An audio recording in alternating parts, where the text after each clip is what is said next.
వాడికి చెప్పకుండా నేను వెళ్ళి గుండు చేయించుకున్నాను. వాడేమో నా పెళ్ళికి రావద్దు అని మొహం మీదే చెప్తున్నాడండి. నువ్వు రావద్దు బావ వస్తాడు అని చెప్పి.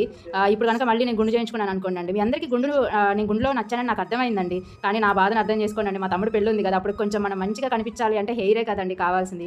అందుకనే నేను ఇప్పుడైతే గుండు అయితే చేయించుకోవట్లేదండి. కానీ మీ అభిమానానికి, మీ ప్రేమను చూసిన తర్వాత నా గుండు నాకు బాగా నచ్చింది. నా గుండు నాకే నచ్చింది. అంతకుముందు ఎలా తిరగాలా ఏంటో ఎలా కనిపించాలా అనుకున్నా. కానీ మీ అందరి మెసేజెస్ ఆ కామెంట్స్లో చూసిన తర్వాత చాలా హ్యాపీగా ఫీల్ అయ్యాను.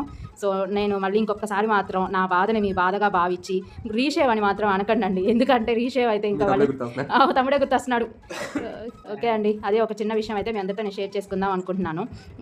గుండు వీడియో అయితే మీ అందరికీ నచ్చింది. మీ అందరూ కామెంట్స్ పెట్టారు, రిప్లై ఇవ్వలేదు అనుకోకండి. కొంచెం బిజీగా ఉన్నాను, అలాగే మధ్యలో కొంచెం హెల్త్ అయితే బాగాలేదు, దానివల్ల రిప్లై అయితే లేట్ అవుతుంది. బట్ అందరికీ కూడా నేను ఆన్సర్ చేస్తాను. సో గుండు వీడియో ఇది చూసిన తర్వాత కూడా ఎలా ఉంది ఏంటి అనేది నాకు కామెంట్స్లో అయితే చెప్పండి. ఓకేనా అండి? అసలు వీడియో తీయలేదండి, అసలు మామూలుగా ఏదో గుర్తుగా ఉండిద్ది అనేసి మేము వీడియో తీసాము. కానీ ఇంత బాగా నచ్చింది అనుకోలేదు. ఈసారి తీసేటప్పుడు అప్పుడు మళ్ళీ 1 year లో మళ్ళీ గుండు చేయించుకుంటానండి మా తమ్ముడు మ్యారేజ్ అయిన తర్వాత. శ్రీశైలంలో మొక్కుంది. సో అప్పుడు మీకు మాత్రం నా ఎక్స్ప్రెషన్స్ తో సహా మంచిగా వీడియో అయితే తీస్తాను. ఇప్పటికైతే ఇదే అండి వీడియో అయితే మీ అందరికి కూడా నచ్చింది అనుకుంటున్నాను. ఇంకా వీడియో అంతా కూడా సరదాగా చూసేయండి. ఓకే అండి. గుండ్రంగా ఉంది.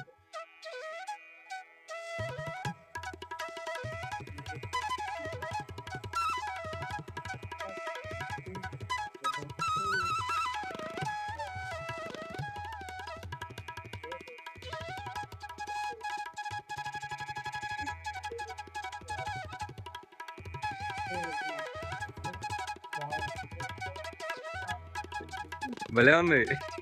ఈ ఫోన్లో నువ్వు పట్టుకో, తర్వాత నేను చెప్తాను.